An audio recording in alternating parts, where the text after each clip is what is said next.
Hey everybody, welcome to Nightmares Anyone. I'm Richard. So today I'm going to be doing a review on 2022's The Cursed Among Us by John Durgin. Whew, oh my god. Okay, come back after the intro. Hey everybody. Yeah, there's something outside. Oh my god, no.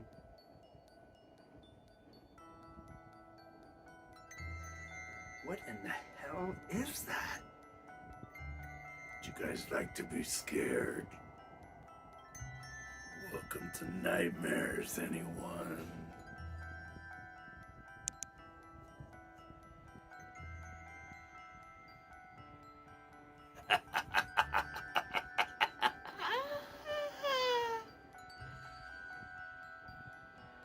Let's get scared.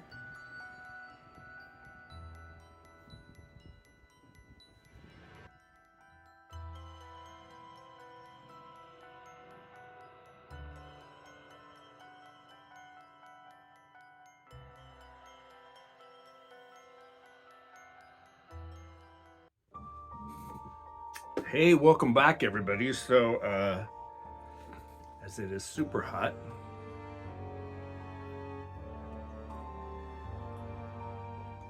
in my time to float mug. Yeah. So first off, I want to welcome you all to the channel. If you're new to the channel, you like horror as much as I do, if you love to be scared by reading or watching horror movies or going to creepy ass houses in your neighborhood, throw me a thumbs up, hit that subscribe button right here, and hey, continue to follow the channel. Now, where do I start with this book? Okay, it came out in 2022. This is the first book, The Cursed Among Us. Now I'm going to focus in on her toenails. Okay. Now, this is the second book, Consumed by Evil. There's my creature from Black Lagoon hanging on right there. Yeah, there he is. He's badass, huh? I'll tell you all about those bookmarks in just a second. So, this book, oh my god. So you guys all know that Carrie White from Stephen King's Carrie is probably my favorite horror novel of all time. Besides Boy's Life isn't a book that I'd really call horror. It does have some horror aspects in it, but with Boy's Life being my favorite book of all time, Carrie is probably one of the most influential coming-of-age stories I've ever read. I remember reading it when I was in junior high school when it very first came out, and it affected me like nothing else ever has. Boy, oh boy. It's funny that this person right here, her feet, her name is Jennifer Black. Now, Carrie White, Jennifer Black. And oh my god, Jennifer Black, her reign of horror and terror and revenge makes Carrie's look like, wow, let's say, I don't even know what to compare it to. So, John Durgin is an author I've never read before. Here's a picture of what he looks like. Looks like a fine, upstanding young man. I think you'll do. That's from the song Signs from the 70s. You guys are probably not even old enough to remember that song. So, John Durgin writes a story that, okay, well, it's a revenge horror story with cults, covens, witchcraft, horror, and revenge to the max. As you can see, I just started book 2. I just got book 2 Friday from Amazon. Now, I'm going to read the back of the first one, The Cursed Among Us. I'm trying to reach out to this author to get him to do a live chat here on the channel with me. I really want to talk to this man. I really want to meet him, and I really, really, really would love to have both of my books signed. So I think I'm going to try to get a hold of him. But let's read the back of this. So it says, The Cursed Among Us. It has been 20 years since the serial killer known as the Black Heart Killer terrorized the town of Newport in 1979.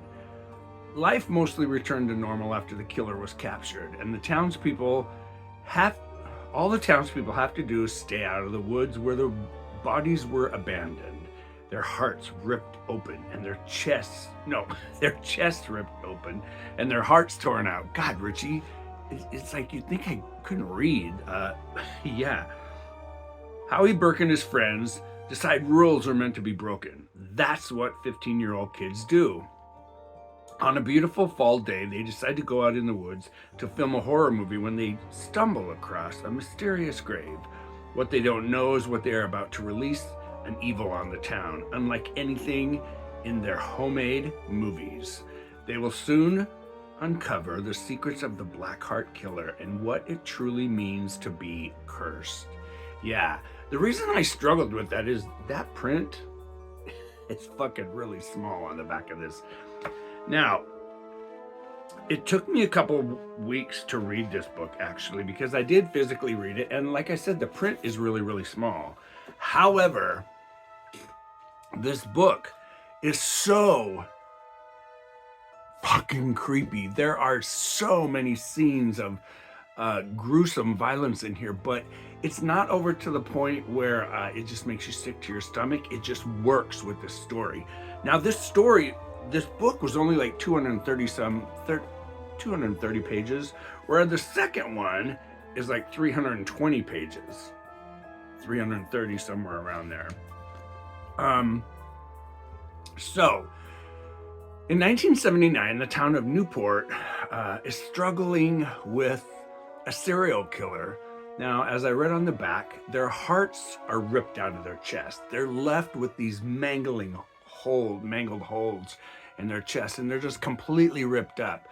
Well, a man is arrested, Henry Black, and they arrest him, and the town thinks, the serial killer has been captured, the murders are gonna stop. Well, it's 20 years later. It's 1999. Of course, you guys that can do your math, it's 1999. Howie Burke and his friends they want to film the ultimate horror movie. They ride their bikes out to the woods, and what they stumble upon, like the book says on the back, they find this weird grave, and it's got all these weird sticks and like symbols on, written and scratched into the tree trunks, and these weird symbols, and they freak out and they think, oh my God, Well, Howie's like, come on, we got to get this shot. We got to get this shot before the sun goes down. Well, the sounds, they hear this weird screech, weird noise. And they witness something that scares the literal hell out of them. They take off on their bikes. The sun goes down. It gets dark that night. And that night, Howie's in bed and he hears something outside of his window. Now, we're all going to think, oh, this is just another Salem's Lot ripoff. It's not. This man writes a story where, oh my God, it's so damn creepy. But Howie and his friends decide to tell their favorite high school teacher, Mr. B, about what they saw and what they heard.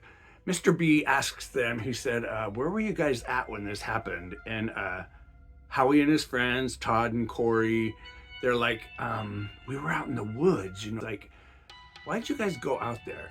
You guys have known since you were little kids to not go into the woods. There's things out there that, can't be described, and things that people don't know about. What the hell?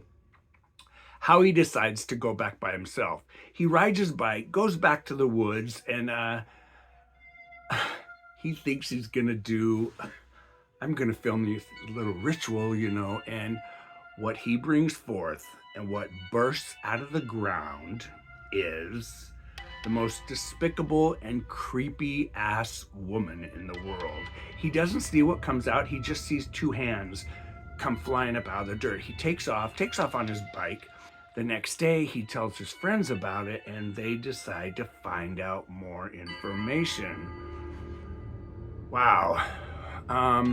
You find out that Henry Black was falsely accused. He was not the Blackheart killer. And you find out that his killer is his... Oh my God. You find out that the killer is his wife, Jennifer. Now, that's not a spoiler because it's revealed wrong book. It's revealed very soon in the book.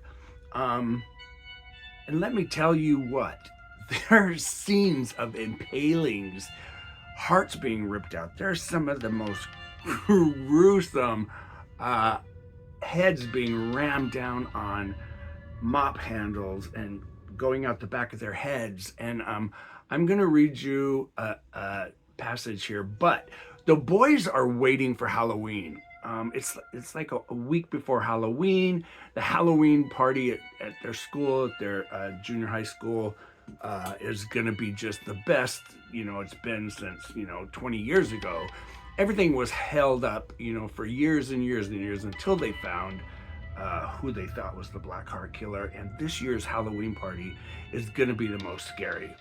Howie and his friends decide to dress up in horror movie themed costumes, and they're at the school, and something happens. A security breach is alerted. Everybody is told to not leave the school, stay in the school. Something's outside. Oh my God. This is the beginning of a night of horror that these boys nor you will forget. And we're all going to automatically think of when Carrie White, locked all her school bullies in the school, burned the school building down. This is nothing like that. It has the same kind of similarities of Carrie, but John Durgin writes his own story. And yes, John Durgin grew up, he discovered Stephen King as a teenager, and Stephen King is one of his biggest influences. But I'm going to read you a passage out of this book, and yes, I have to put my friggin' glasses on. I might even have to turn the light up. But I'm going to read you something out of here. This is so damn cool. Let me see. The Windex had slid down the glass and settled at the bottom of the window frame. Irritated, Ray grabbed a paper towel and aggressively wiped it away. Now, Ray is the school janitor.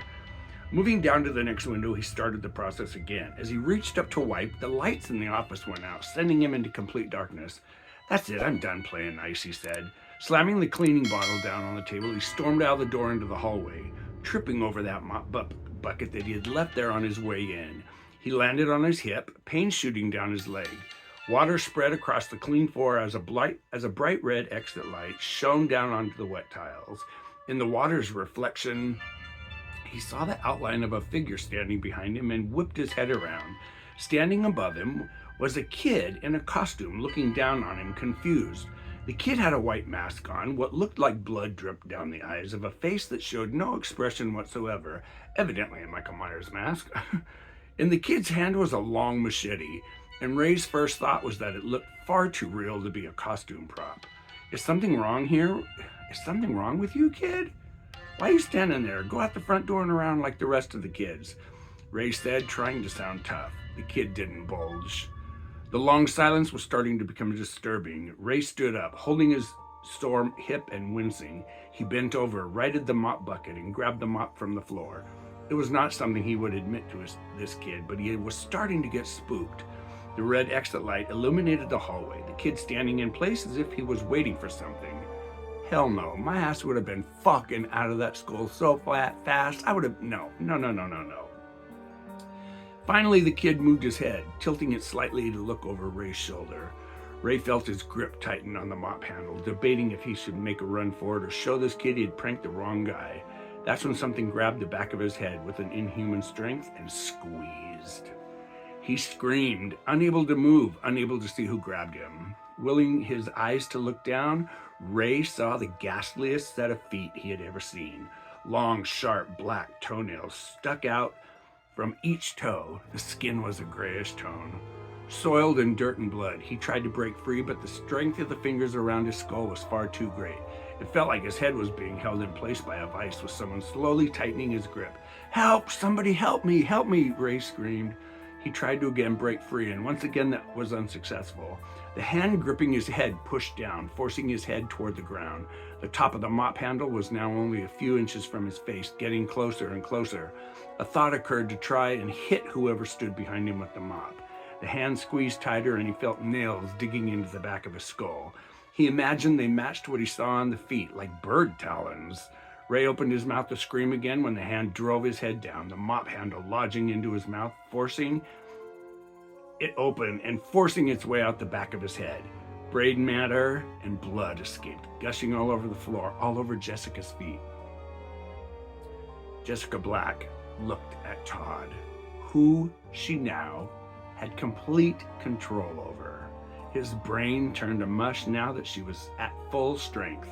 "Go, it is time they pay for what they have done to me." Todd did as he was told.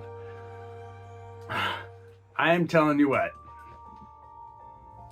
Jessica is, I was calling her Jennifer earlier, I don't know why, because I was thinking of my niece Jennifer. Jessica Black is something that will fucking stay in your memory for a long time.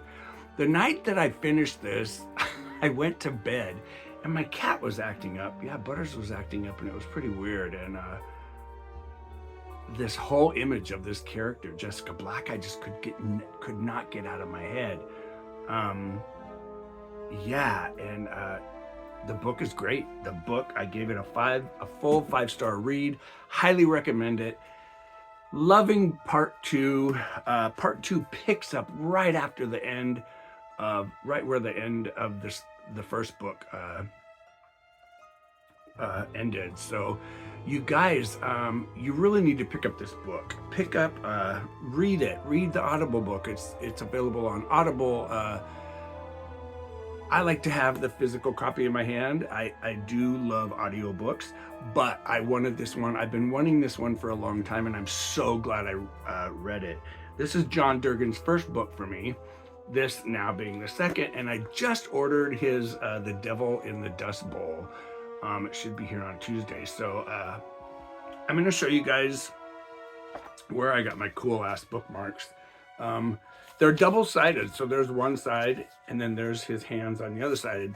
They're from a girl. She does all the artwork. Her name is Carly Dax, I think, or Dokes. But her website, I'm not getting paid for this. I'm not promoting her. A lot of people ask me where I got my Poisoned Apple and my Carrie bookmarks, and yeah, they came from this girl right here. Let me show you where I got it. Let me get rid of these books. I just recently placed another order. The bookmarks are from A Stranger Dream. Yeah, astrangerdream.com. Now, these are the newest ones I've ordered. These are all double-sided. You can get them with the option of having a tassel on them or not. This is Carrie White. Speaking of Carrie White, this is Carrie White. They're all double-sided. And then this one was What's Wrong with Me, Mommy? From The Exorcist. And then this one is double-sided, and the other side says, this side says Not Scary at All. And then I think on the other side, wow, I am blind as a freaking bat without my glasses on, you guys. They come in these really nice, heavy, and then this side says Not Scary at All. And then this side says Very Scary. Yeah, go to astrangerdream.com. She's got hundreds. She releases new artwork, and then this one's very cool. Speaking of Reagan and The Exorcist, very cool. But they're very, very heavy duty. They're very nice. They, like I said, they come in these cellophane envelopes. I've got like 12 now, and I really, really like them. But 2 of these are going to friends. So yeah, everybody, Pick up John Durgin's The Cursed Among Us. And remember, don't forget to like, share, and subscribe. Hit that thumbs up right down there. It's free to do. And hey, you guys, thanks for stopping by. Pick up a good book. Stay scared. Have a great nightmare. And Junior Lopez, I know you're watching this. We need to talk on the phone, buddy. We haven't talked in a long time. I need to have Junior back on the channel again. And Jerry Roth, that's a reach out to you too. I need to get a hold of both of you guys. But take care, everybody. And hey, I'll see you in the next nightmare. And hey, have a good week. Watch out for Jessica Black. Yeah. She makes Carrie white. There's a battle going on here. Take care, you guys. I'll see you in the next video.